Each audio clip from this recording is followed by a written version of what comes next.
ভাই এভাবে কি কি মাছ ধরেন? ভাই বিভিন্ন মাছ ধরে। এই কই আছে, পুঁটি আছে, কলজি আছে। মানে সকল ধরনের মাছই পাওয়া যায় না? হ্যাঁ এই সাইড দিয়ে বাদ দিয়ে এসে মাছ মারতেছেন? হ্যাঁ, খালি পানি আসবে। হ্যাঁ, বুঝতে পারছি।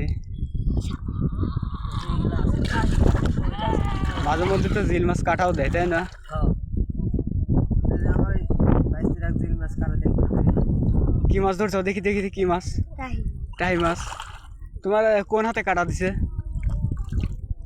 জিল মাছ কাটা দিছে, কিরকম লাগলি? অনেক বিষ জিল মাছে। এরকম বানাতে যাস আছে, এরকম বানাতে যাস।